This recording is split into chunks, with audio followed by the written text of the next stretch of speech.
Good morning, good morning, good morning. Thank you so much for joining us. You're watching the TMI show. That's the Ted Manila Information Show, or Too Much Information Show. We're here Monday through Friday, every single day of the week at 10 a.m. Eastern Time. Please like, follow, and share the show. And thank you so much for joining us. Guest host today is Robby West, producer. You all remember him. Today's main topic is one that will come of some interest to Robby, I have a feeling. Yep. And we will get into that. So today we're going to be talking about the mass shooting in Jerusalem, or I should say more accurately, Israeli-occupied Palestine is where that happened. Also, Trump's sort of scary rhetoric directed at the city of Chicago. Are Democrats overreacting, or is Trump going too far? We're going to be talking about that big raid against the Hyundai plant down there in Georgia, where hundreds, about 300 South Koreans were 475, my apologies, were all rounded up. We'll get into the details of that and what it all means, and how it sort of impacts Trump's policies and his politics.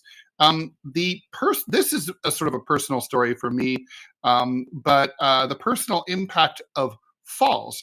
And basically, as it turns out, how over-medicating older people might be causing them to fall, as we know that falling is literally the worst thing that can happen when you're older. It's the number one cause of death for elderly Americans. Turns out that deprescribing might save your grandparents' lives. So, or if you're old, your life. So that's something to get into, news you can use. And finally, we'll be talking about this strange story out of the New York Times about this statue of General Stonewall Jackson that was removed from Charlottesville back at the peak of the BLM stuff back in 2022.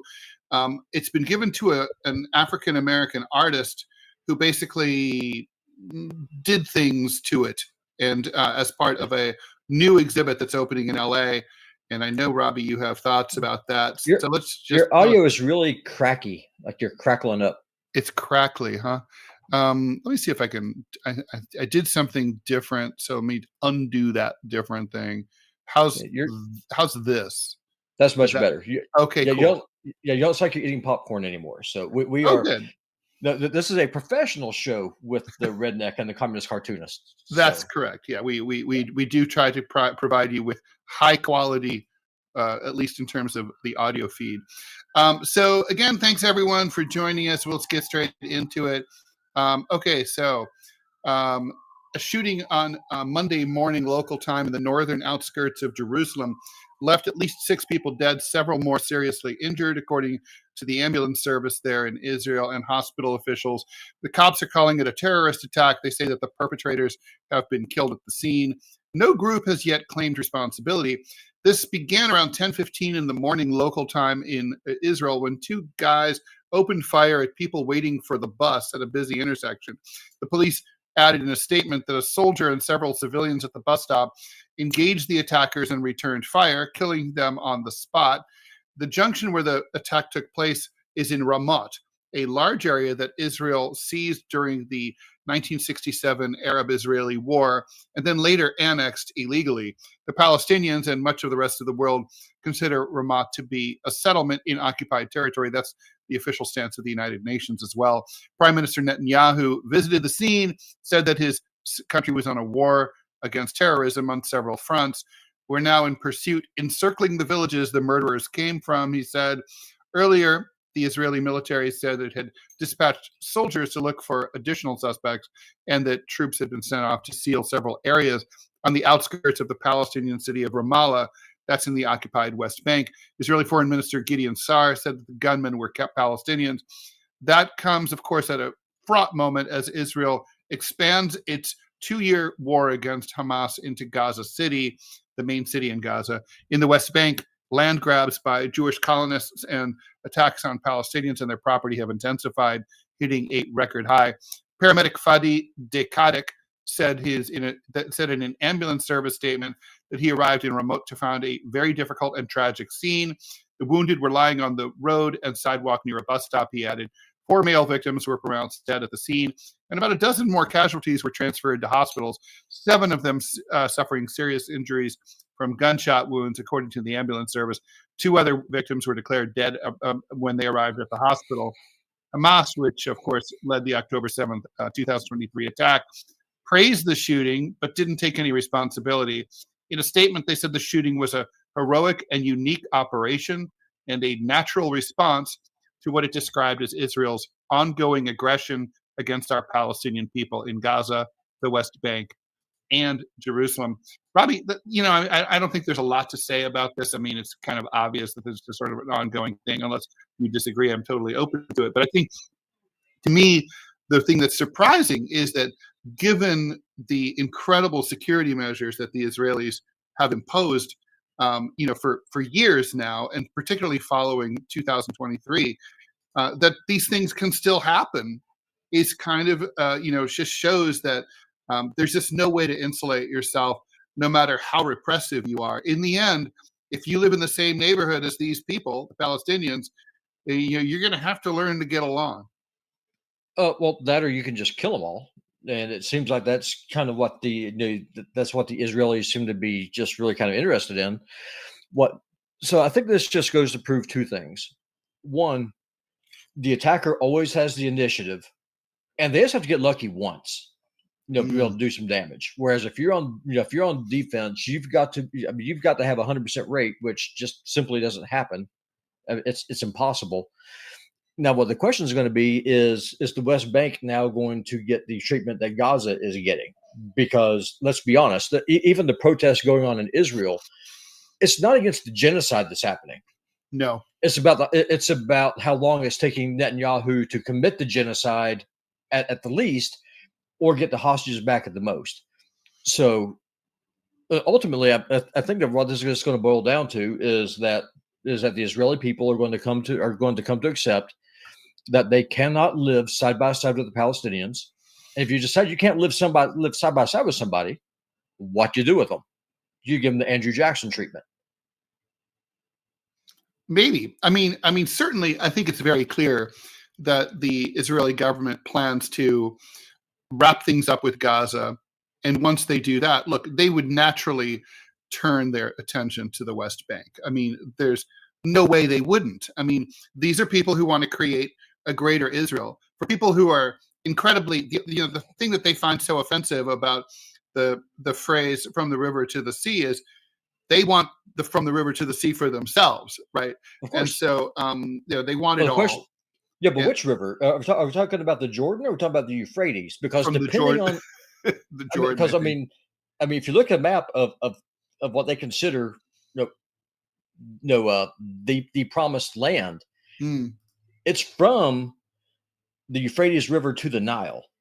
So let's be honest here. I mean, that's what a lot of these people will like to get. The problem is that there's a bunch of Arabs in the way who are well armed. They're just not well trained. And the questions are going to be: how far are they willing to go to make this thing happen? Well, the Israelis aren't really the most measured people, so I would say that they're willing to go pretty far. I agree. I mean, look, I feel really sorry, obviously, for the victims, but I also feel really sorry for the people who are going to be, in Ramallah, who are going to be surrounded and subject to all sorts of abuse. No doubt, the alleged family members of the alleged shooters, their houses will be destroyed. Their families will be rounded up and taken as hostages and tortured in Israeli prisons. That's what the Israelis always do. And so, yeah, well, it's just one more thing to watch. All right, so let's move on. President Trump attempted to downplay his social media post that appeared to threaten war against Chicago, saying that he just wants to clean up Chicago. Speaking to reporters before he left the White House for the U.S. Open here in New York, where, by the way, he was booed extensively, not that surprising, Trump addressed his post from Saturday, in which he invoked his new name for the Pentagon, the War Department, with an image that showed helicopters, billowing flames, and the Chicago skyline. Chicago, about to find out why it's called the Department of War, read the post titled "Chipocalypse Now." Every time I've read this now 4 times in preparation for the show, and Robby, I read Chipocalypse. I'm like, what do poor potato chips have to do with any of this? Shouldn't it be Chickopolypse or something? But then it would be Chicks or Chick-fil-A. I don't know. A reference to the 1979 movie Apocalypse Now. On Sunday, when asked if he was threatening to go to war with Chicago, Trump called it fake news and chastised the reporter when she asked why he would use the DOD. We're not going to war. We're going to clean up our cities, Trump said. We're going to clean them up so they don't kill 5 people every weekend. That's not war. That's common sense. Trump's post was an alarming escalation in his quest to keep deploying the military on U.S. soil in the name of cracking down on crime and illegal immigration. For weeks, Trump has attacked Chicago and other cities led by Democrats that he assails as hellholes because of crime, and floated sending federal agents and National Guardsmen to cities around the country. Trump deployed the military to D.C. in August and L.A. in June. His post on Saturday drew a fierce rebuke from Dems, including J.B. Pritzker of Illinois, who, in his own social post, blasted Trump as a wannabe dictator. The President of the United States is threatening to go to war with an American city, Pritzker wrote. This is not a joke. This is not normal. In an interview on State of the Nation on CNN, Tom Homan, the White House border czar, said that the words in the post were taken out of context when asked whether the president planned to go to war in Chicago. He said the post was really supposed to convey that the administration is going to war with the criminal cartels. We're going to war with illegal aliens, public safety threats, and cited previous operations in the city that caught violent criminals in the country illegally. As you know, Robby, I'm not really a person who tends to overreact to like Democrats try to, make a lot of Trump's rhetoric and, like say, oh, he was trying to reach out to Russia when he made that comment at the rally, like Russia, if you have Hillary's emails, please turn them over, blah, blah, blah. And, I always knew that was a joke. I always knew that was sarcastic. But I got to say, this is really intemperate rhetoric. I mean, it's like a social media post is a press release. It is an official statement by the President of the United States, who's supposed to represent all the American people, including those who didn't vote for him, including those who live in Chicago, many of whom did vote for him, and saying like, you're about to, showing the Chicago skyline ablaze and, saying Chicago about to find out why it's called the Department of War. It didn't say Chicago illegals about to find out or Chicago criminals about to find out. It's Chicago. And it's kind of like people don't really need to jump to a lot of conclusions. I think this is really stupid and on his part, and this kind of shit needs to stop. Well, Trump is stupid. I mean, first, let's just be honest about this. He's not exactly the sharpest knife in the drawer. And one thing I just also want to point out, this is not the first time that a sitting president has done this. I mean, Joe Biden threatened to nuke red states, and threatened to go to war against people who identify with me, at least politically in some way, as garbage. So, I mean, this is not anything that's new. And the problem is as we get more and more polarized as a society, eventually you're going to have more and more political violence, and that's just going to make things that much worse. And this is something that both sides need to stop, because it's stupid. Because anyone who thinks that if this country does descend into civil war or civil unrest, if you think it's going to be two armies tearing each other like it was in the war between the states or the American Revolution, you're out of your mind. It's going to be more like the French Revolution on steroids. Well, one side will get control quickly, and I think I know which side that is. I mean, which one do you think? Oh, I think it's the right. I mean, the cliche is true for a reason. I mean, the right has the guns. Not to mention, I mean, so the country in terms of population is very evenly divided politically and polarized evenly.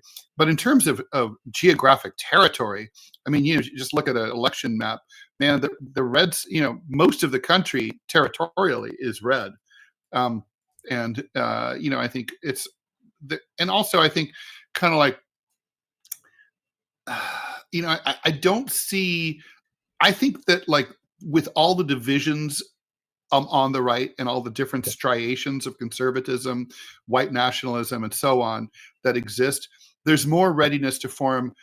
It's more likely, I think, on the right politically that people would be able to set aside their differences to form, an alliance of convenience against the left than the other way around. The striations on the left are far more profound, right? It's like, it's not like liberal Democrats and progressives and socialists and left libertarians have the same vision of what they want the country to look like at all. They're completely different ideologies, and they view each other as enemies. So they'd never be able to get their act together. That's a big part of it, and I think there's one part here that people don't really think about. There's a lot of people. I'm just going to use the term left, for lack of a better term. They look at people who have the same kind of political ideology that I have, the same kind of religion that I have, look like I do, who sound like I do, and they look at me and they say, "I hate you. You are a Nazi." Well, what you do with Nazis? At best, you hit them. At best, you kill them. So, if you tell me that you hate me and that you want to erase me, and we're going to kind of go in that here the main story here, here on the show, I'll take you at your word, and I will gladly join with somebody who I do not agree with on anything to fight the person that says they want to put me in the dirt. And I agree with in you a lot of on ways, the left has got a major problem with this, because if these people would just shut their mouths and actually listen for like 30 minutes, a lot of them would realize we got more in common with each other than what they realize, but they're too stupid to understand it. And if they want to make an enemy of me, hey, you're welcome to it. It's not going to end so well for you. Adrian saying over on the Rumble feed, "I'm increasingly drawn to Pol Pot and Year Zero. God, I hope not."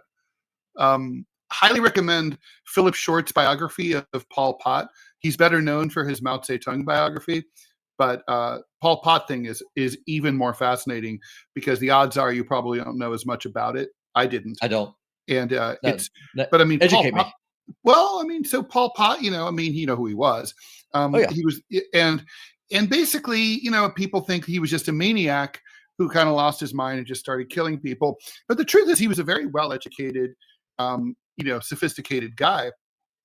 And when he took over Cambodia and renamed it Kampuchea, basically he got the idea that it was possible to not just build socialism, but declare the advent of communism and the new communist man in a country that had never even had industrialization, that was completely agrarian. And he, within short order, cleared out the cities because he was opposed to urbanism, immediately declared Year Zero, basically, like the history starts from scratch right here, abolished money, said that money is no longer needed because communism will provide for everything. Needless to say, the entire economy collapsed in short order. Kampuchea was cut off from the rest of the world, and they started looking for enemies, right? Constantly, internal and mostly internal, some external, but basically, they crawled up. It's what happens when an intellectual crawls up his own asshole and is not and sort of forgets that the whole purpose, it's called communism because we live communally, right? We have a community. It's communitarian, and it's not individualistic, and it's not about what I think or what you think or what Pol Pot thinks. It's about what we all think and how we work together. And he just forgot all that and just basically, became an arrogant piece of shit. It wasn't just him alone, obviously, but no, Year Zero. Yeah, so Star Lion's asking on YouTube, is Year Zero really a Pol Pot thing? Does it apply broadly to communism? It's absolutely not a communist thing. By the way, the French did the same thing, right? In the French Revolution, they declared Year One, right? It's, I think it was 1793, maybe, or that was Year One. And if you look at old coins from Napoleon, it's en trois, Year Three or whatever. There's a tendency. The Muslims did it, right? They, the Year One is Muhammad's birth. So people tend. Hell, Christians did it with with Christ. So everybody sort of tries to define history as we're starting from scratch. Everything that came before didn't matter. Blah blah blah. So, but no, it's like so African Zero Starline says was used with reference to a bunch of different communist or satanic, aka Rosemary's Baby at the end.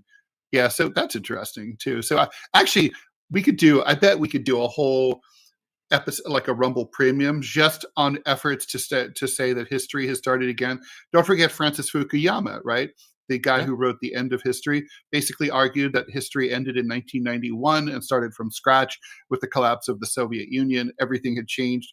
Nothing really changed. Yes, no. Starline, Pol Pot was the Khmer Rouge. That is correct. All right. Oh, yeah. Kim Jong-sung did it too. There's so many. Actually, I forgot about all these efforts to start history from zero. Anyway, so we should move on. Okay, so there was a huge immigration raid on September 4th. Immigration authorities conducted a raid at the Hyundai-LG Energy Solution EV battery plant under construction in Elabel, Georgia. All right, so this is just to make this clear. This is a plant where they're going to be making electric vehicle batteries for LG as well as Hyundai. However, it's not open yet. These are the construction workers that are at issue here in rural Georgia.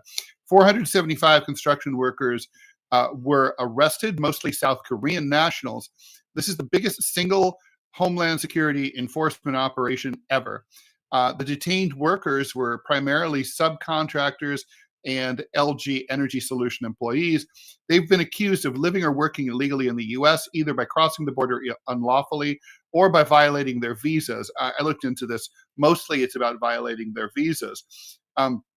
South Korea was very pissed off because they're a close ally. They sent their diplomats and they arranged for the release of about 300 of their nationals who will all be flown home. And I think that's already happened on a chartered plane. Basically, this is a strange event. The raid underscores a conflict between, of course, the administration's push for foreign investment, which they want a lot, as well as the immigration crackdown. This impacts a $7.6 billion project that's supposed to be Georgia's #1 biggest economic development, and of course has gotten a lot of money to come in from South Korea. The governor of Georgia, Brian Kemp, said that he's all for the raid, saying that the law must be followed. And he said that, and meanwhile, Hyundai and LG paused all the construction while they look into this whole thing. It's a very, very peculiar thing, right? I mean, normally you don't really think of like South Korea, much less people who are working in a high-tech company like facility like this, as being undocumented workers. You think of them as like kitchen workers in a Mexican restaurant or something like that. So that's the profile here is not what we're used to. I mean, I know big companies like Tyson Chicken famously hired lots of illegals out there in Arkansas, but that's to do like horrible work, like cleaning out the assholes of chickens and stuff. This is just, I guess the thing is, this shines a spotlight on a form of illegal immigration that I was previously really unaware of.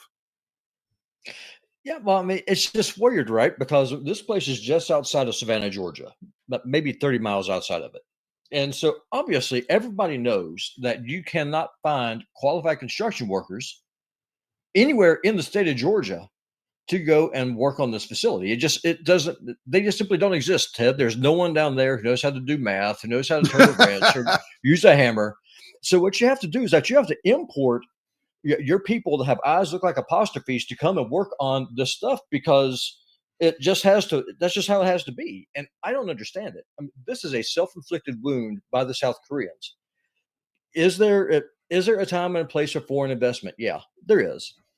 Me personally, I'd rather see more American investment. I'd rather see more American companies. But if the idea is to bring in foreign companies, then the very least that they should do is hire Americans. And if they can't do that, well, then ICE, I wish you the best of luck. Happy hunting. Yeah, well, yeah, I mean, I can't. The thing that's also interesting is the fact that the South Korean government kind of complained about it. It's like, well, I mean, why are you complaining? I mean, I don't think that like if American workers were working illegally in South Korea, that they would act any different. Well, why would they? I mean, it's kind of like what we said, when you interviewed me. I mean, there's a lot of countries in this world that are real serious countries. They have immigration laws. They prioritize their population, which is the right and proper thing to have done. So I guarantee you that if I was working illegally in South Korea, one thing, I'd stick out like a sore thumb. Second, they would ask me, papers, please, papers, please. And if I can't produce papers, I will be sent home. Undeniably. Let's just be honest. No question. I mean, I've had some serious visa issues in foreign countries, and it can be terrifying. There's certain countries in Central Asia that still have exit visas, which means if you don't have a visa to leave, you cannot. And that can be a problem because it involves a fee, and you're traveling in a place that doesn't have ATMs, and you might not be able to get money. So you could, and there are Americans who end up in like a Turkmen or an Uzbek prison because of that.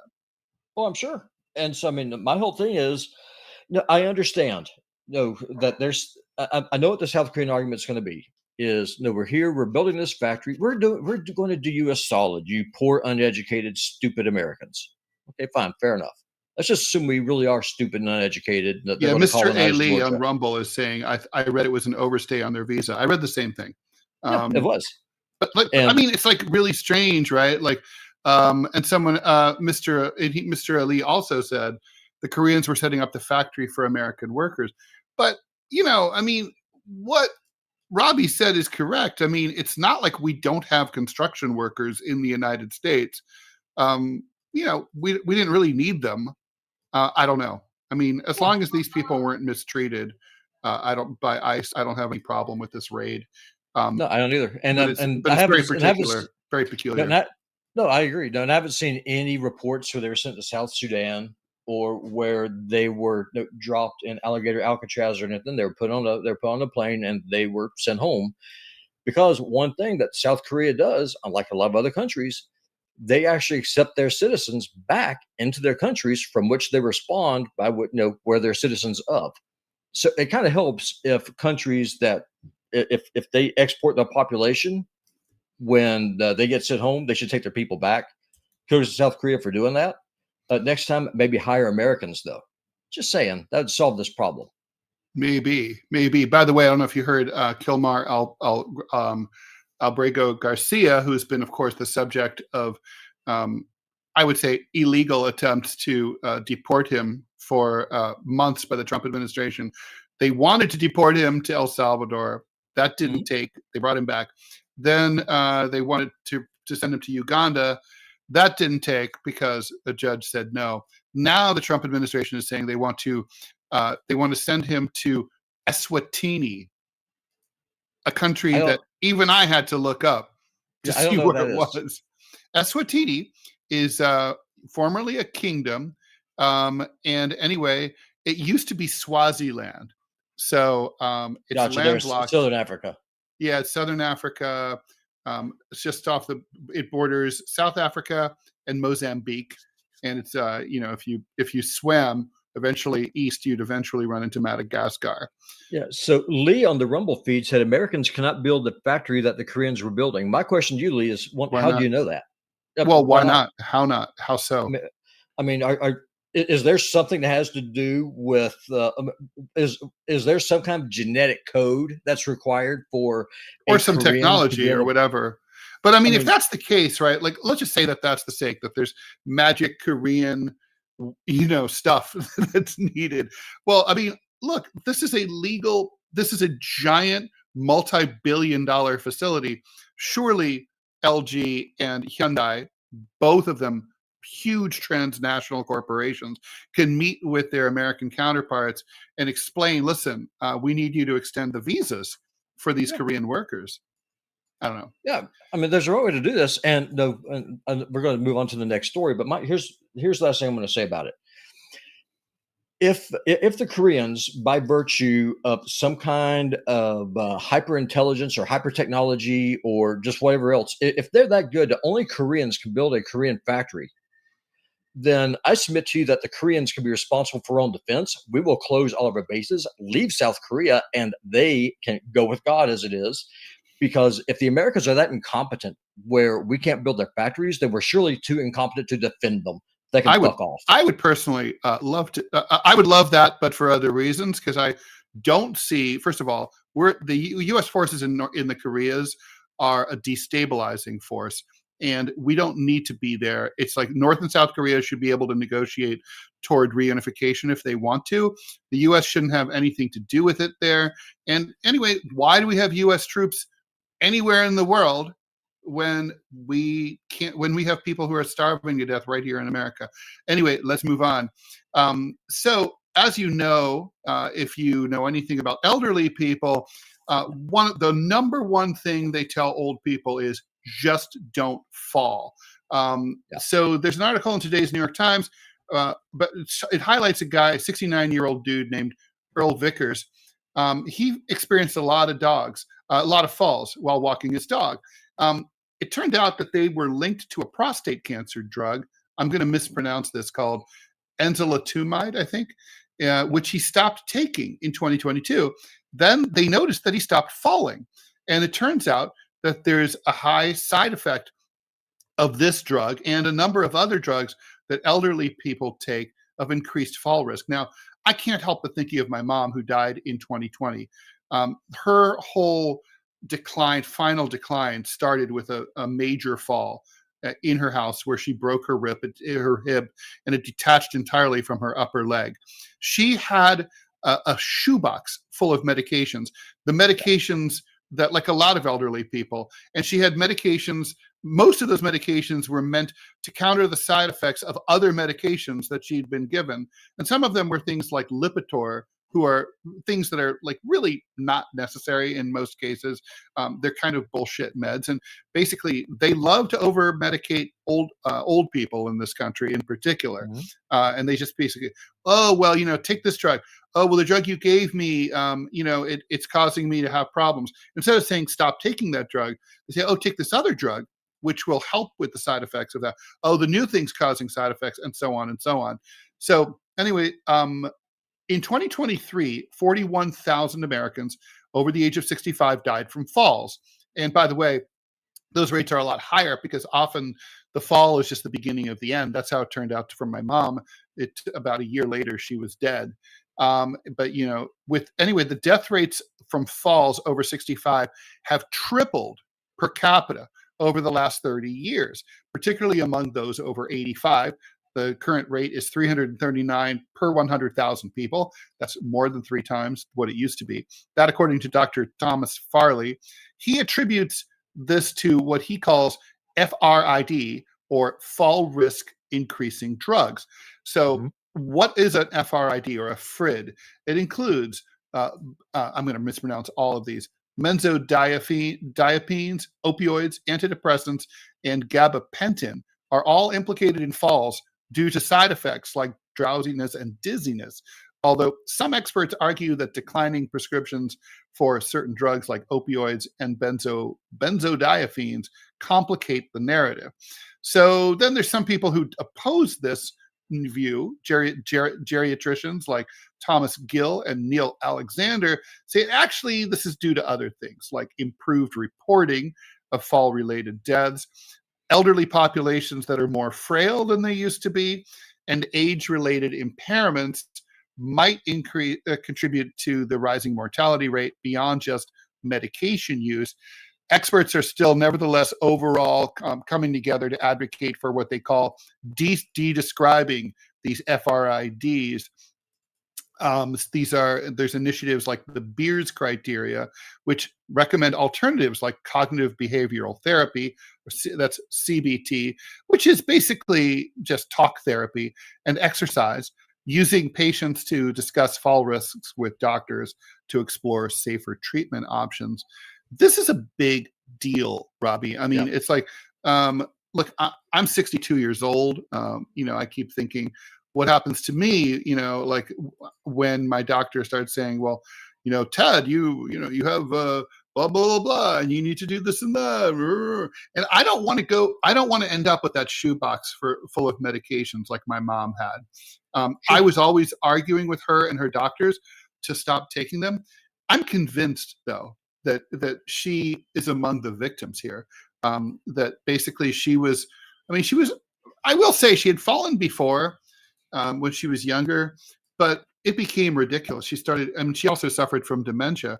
So it's hard to say like whether the dementia contributed to the falls or if it was a vicious circle, probably more like that. But the meds certainly didn't help. No, they didn't. And the thing is, I know people are able to see that I'm looking away from the camera, during the show. It's because I'm working. I'm doing my day job at the same time. And I just a little quirk. I'm actually working on a bunch of home options reports right now. And it's exactly what you're talking about. Like I'm seeing medication lists for these people, Ted, that are over a page long. And a lot of them are just like what you just now said, some of the medication is used to counteract the medication being used already. So the question that I have, and that you brought up, is why are we prescribing these medications that don't work or that you don't need or that actually make the situation worse? And I can tell you what the answer is because of my job. It's all about money. It's all about money. All this is, I wish I could send you, without violating HIPAA and going to prison, the insurance paperwork that I'm getting. This one patient that I'm working on right now has over 7 different insurance authorizations going out to different insurance companies for medication to treat medication, just to cover the prescriptions. And it's crazy. It's absolutely insane. I want to be really clear here.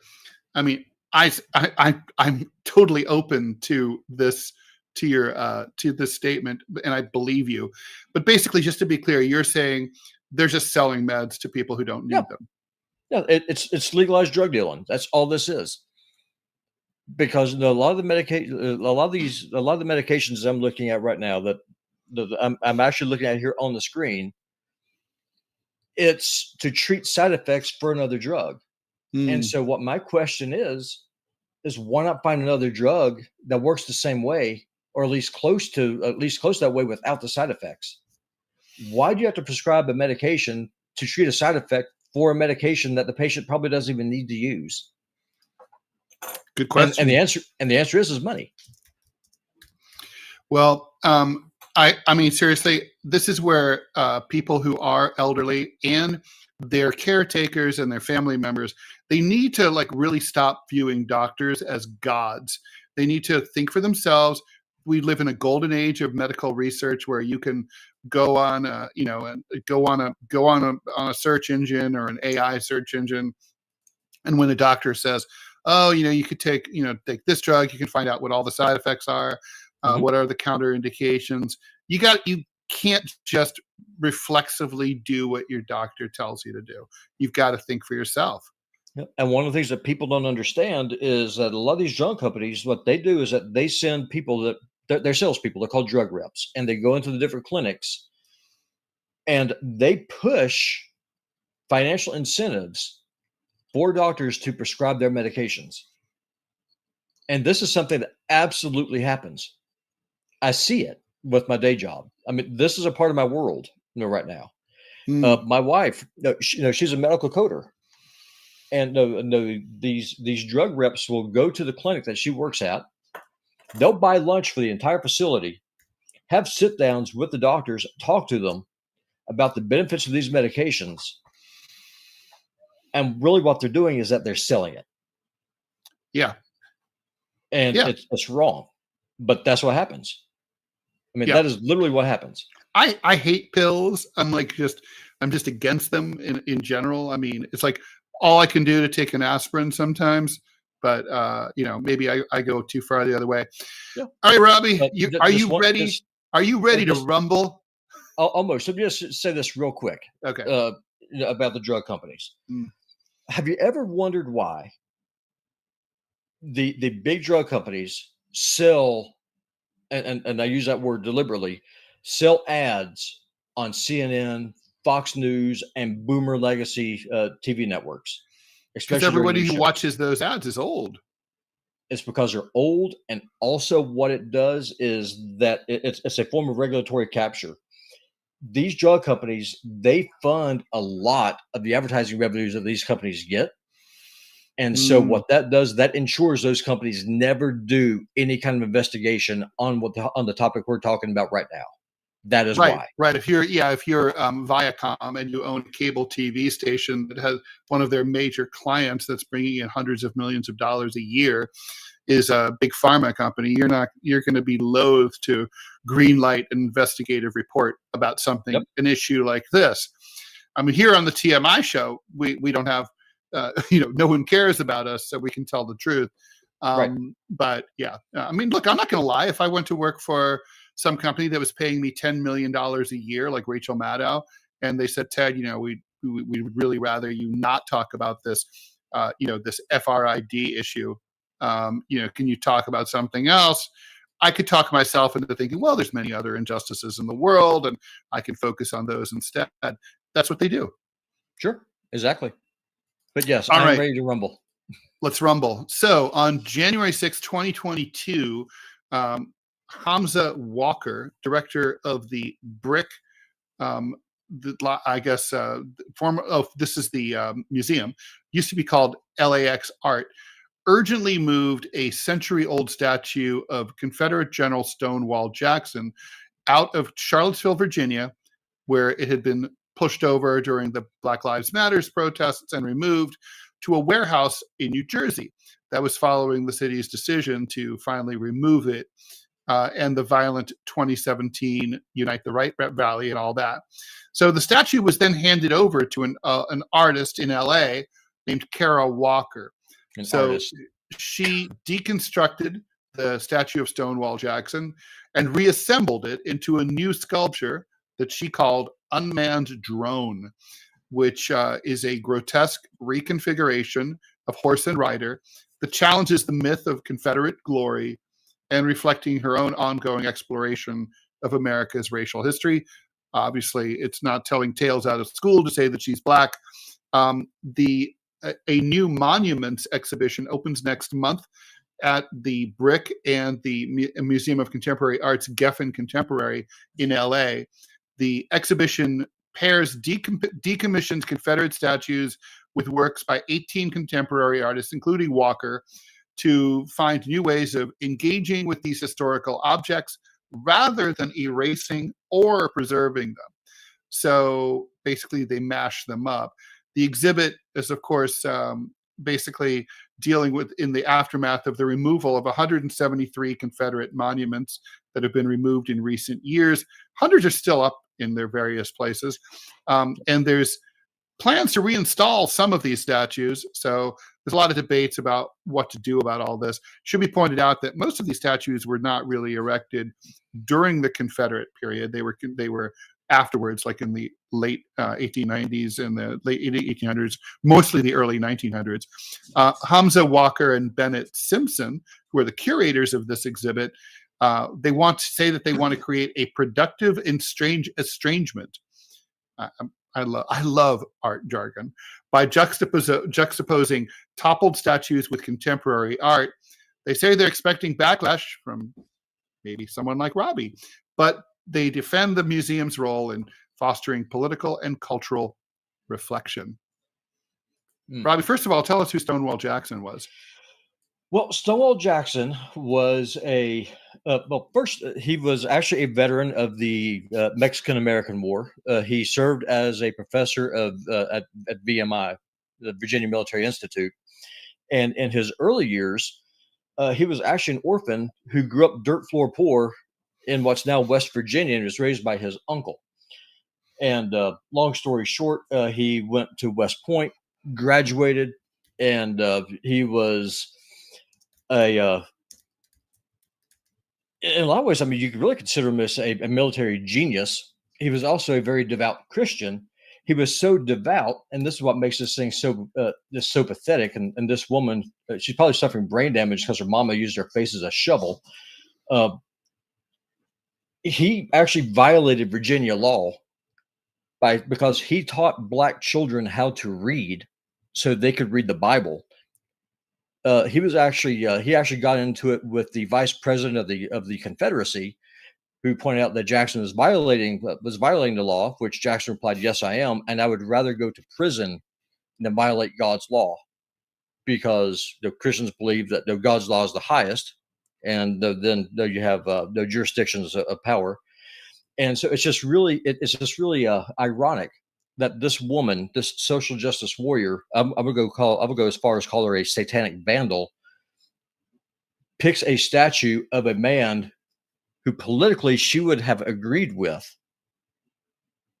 to desecrate in this way and make a monstrosity out of. So not only is she physically stupid, she's also incredibly stupid. She's physically ugly and mentally stupid. Is I guess what I'm trying to say. Okay, well, so let's get into this, right? I mean, so there's two aspects to it, right? There's there's multiple aspects to this. There's the removal of the statue in the first place. There's the transfer of it out of its geographical context. There's and then there's its destruction, and then not just its destruction. It's not like they just melted it down. Which lots of statues in history have just been melted down and repurposed for whatever.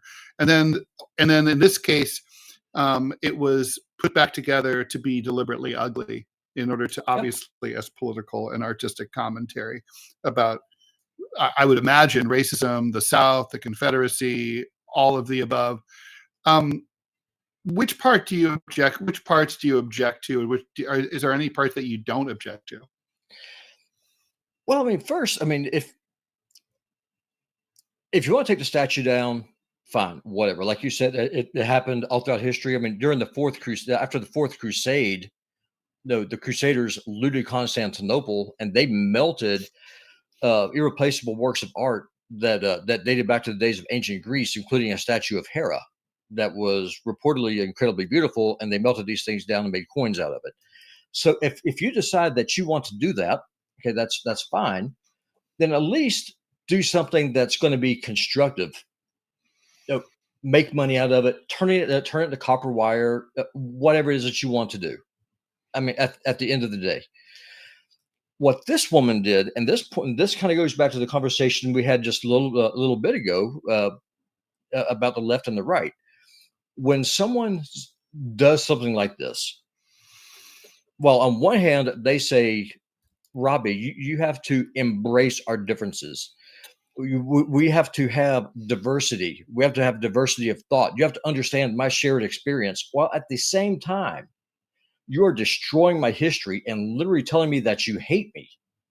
You don't have the right at that point to ask me or to expect me not to look back at you and tell you to go to hell.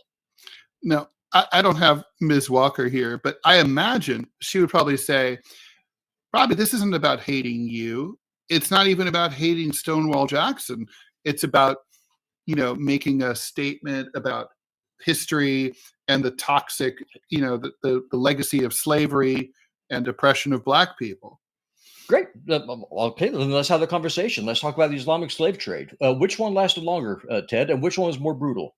The Islamic slave trade or the European slave trade? I know the answer. No, I know you do. I know the answer to that. Yeah.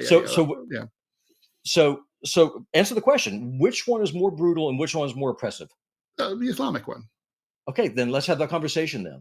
Why is it always? But that's just simply. I mean, look. Let's not stand up for slavery here, right? I mean, it's weird. No, I think if you went back to 1750, very few people could even imagine a world without slavery anywhere in the world, right? Slavery had always been around, and it's now you can hardly even imagine a world with slavery.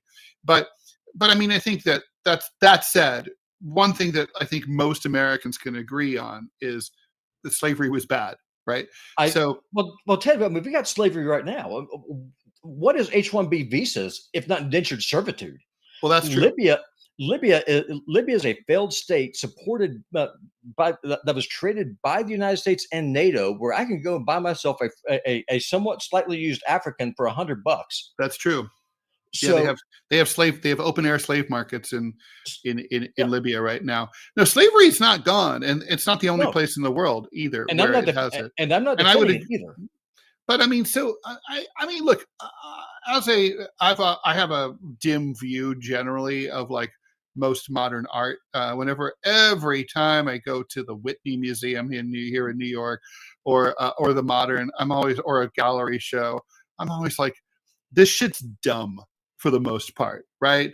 What would you have thought? I mean, I think everything with art, everything comes down to execution, and so I mean, let's just say that like she had like borrowed the statue and she put it in some kind of, she didn't damage it, but she put it into some kind of artistic context that comment upon it, maybe negatively, and then sent it back to to where it came from, and to back east. How would you feel? How would you have felt about that?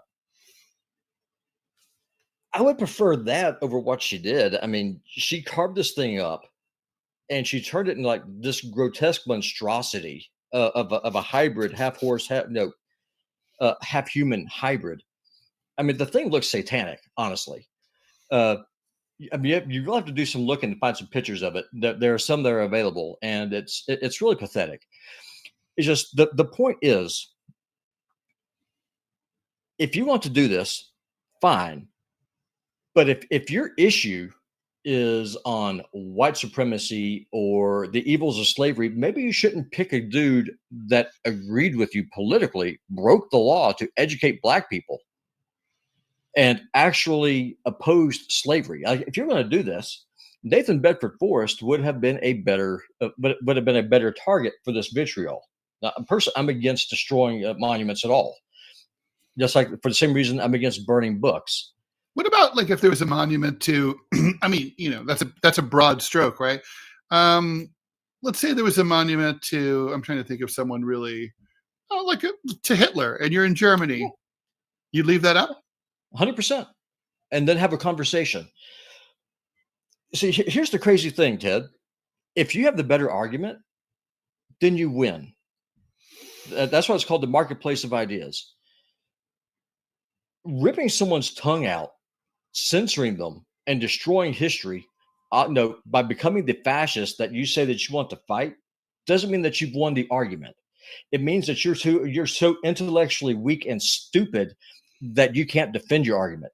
Like, for example, I don't know if you ever read any of General Jackson's letters that were published, in some of the books that have come out. One thing, Ted, that you would have, where he would have really kind of won you over, was that during the war, one thing he talked about is that if the South is defeated, the South loses, the people who win are the bankers and the industrialists and the war profiteers, because they're going to get richer, and the banks. Well, that is what happened. Wins. So that is what happened. Totally. And General Jackson, he is the one that articulated, if the South falls, that's who's really going to win. However, that said, I could really easily see, I don't have to be black to imagine being black and taking grave offense to walking down the street and seeing and being forced to, be subjected to, let me put it that way, people who are these statues of these Confederate figures, and it's like, wow, these fucking people, they lost the Civil War. Here are their images, and it's like they're pretending like they didn't even lose. And these are a bunch of racists who owned my people, which is why I'm here. And they're still celebrating them. Fuck them. Fuck their statues. Take that shit down. Melt it. Poo on it. I don't give a shit. Then move. I mean, seriously. Well, it's black people's country too. I mean, hell, I agree. They didn't even want to be here, right? I mean, they came here involuntarily, kicking and screaming. Listen, well, I agree, but again, though, I mean, American history, as you know, is very, very, very complicated. the people have the most right to be pissed off. No, all the way around are especially for the Cherokees. Remind me, Ted, which side did the Cherokee Nation fight on? Who do they fight for? The South. They fought for the Confederacy. Why is that? Well, because they'd already been victimized by the Union. Correct. And so there you go. And a lot of people don't realize this. There are tens of thousands of blacks who served in the Confederate Army. I don't know, leaving all I have a general tendency to favor leaving statues up, like you, because I think you can learn. They're interesting, and you can learn from them. And just because a statue is up does not mean that it still has the same political potency today. There's an ancient Egyptian obelisk in Central Park that I see when I bike there. Doesn't mean that we're like worshiping, Pharaoh or ISIS, right? Sure. So I get that, but you could also see this going too far. Imagine if, for example, under Nazism, as it turned out, they didn't really do shit tons of these. But imagine if during Nazism, every town had 10 Hitler statues. I mean, does Germany really have to be awash in Hitler statues? I mean, maybe you can take most of them down and leave one or two up just as a rep. I mean, that's kind of like what they did in the former Soviet Union. They took most of those Lenin statues down, but a lot of them are still around just because. Well, then you know what you do in that situation, Ted. I keep hearing that the United States is a democracy, right? Do we hear that a lot? Do we hear that we're a democracy? Supposedly. I mean, really, we're a republic, but supposedly. Then how about this? How about if you have a referendum and you let the people vote instead of just ruling by decree? I have no problem with that. People, I mean, right? The problem here is I think statues are not an important enough issue to like put up to a decree, but I also sort of see your point. Well, I mean, the entire point is, and here's what. The reason I find the topic interesting is because I can argue both sides. Sure. Go ahead. Go ahead. Oh, well, I was just going to say is that what a lot of people don't realize, and then you pointed out, a lot of these statues are set up in the 1890s or early 1900s. And people never ask why. It's because the South was so economically devastated after the war that there was simply no money to put them up. That's one part of it. Another issue is a lot of people don't realize is that in a lot of ways, these monuments are gravestones because you have so many people who are just buried in mass graves, hundreds of miles away from home and so these monuments were set up as war monuments, as war memorials. And one thing I'd like to also just kind of point out is that after the war, an awful lot of former Confederates were brought into the U.S. government as ambassadors to serve in the military. The animosity that we have nowadays just simply was not there after the war between the states ended. There was a real effort of reconciliation. Now, instead of having reconciliation, instead of celebrating diversity, let's just use their word. We're saying, screw you, Whitey, you're racist. You enslaved my people. Let's forget the entire idea about who stole my people, who stole my ancestors to the Portuguese anyway. Let's just whitewash all this stuff. And then we're just going to come up and we are going to George Floyd the entire American South into submission. I have a problem with that. History is complicated. More conversation is a good thing. It's so funny. So Scary Girl said, all history is complicated. And I said, not Swiss history. I'm serious. If you ever go like Wikipedia, Swiss history, it's the most boring history in the world. Like nothing really ever happens there. It's kind of amazing. Robby, thanks for having this conversation with me. Sure. I'm sure we'll revisit this topic. Thanks to everyone for watching us here on the TMI show with Manila Chan, currently visiting the International Space Station. She'll be back next week. You've got Robby and I all week. Y'all stuck with me all week. I apologize in advance. It's kind of the TRI show this week. And so it'll be just us boys and holding down the fort until Manila gets back on Monday. You want me to run an ad for us since I've got one up here? Go ahead, run the ad. And just one reminder before you do that, Deprogram with me and John Kiriakou, 5 p.m. Eastern Time this afternoon. Tune in. Go ahead. We'll read that. I'll do it right now. It's got popped on up here. Maybe. Spinning. What the hell? Hold on. It's being stupid. Let's try this. Sorry, Rumble's having problems right now. There we go. Okay. So if you tried 1775 coffee, now's your shot. The 1775 starter kit just dropped, only 1,000 units. You're getting the bold dark roast that hits hard, the smooth medium roast, and the vitality mushroom coffee for clear, clean energy, laser focused, no crash. All single origin, small batch, toxin free, and mold free. Plus, you're also getting a gold spoon, because freedom isn't scooped with plastic, a frother strong enough to stir up your coffee and your mother-in-law's opinions, and a black 1775 tumbler. $170 worth of coffee and gear, yours for $99. This is for the ones who've been watching 1775 blow up on Rumble. Wonder if it's actually worth it. Spoiler, it is. I can attest to that. I've had it. It's good coffee. Go to 1775coffee.com/studio and grab your starter kit before they're gone. Bold beans, clean fuel, and a morning routine that stands for something just like Rumble does. Okay. Thanks everyone for joining us. Much appreciated. We will see you tomorrow, Tuesday, 10 o'clock Eastern Time. Like, follow, and share the show. Yep. Bye. Bye-bye.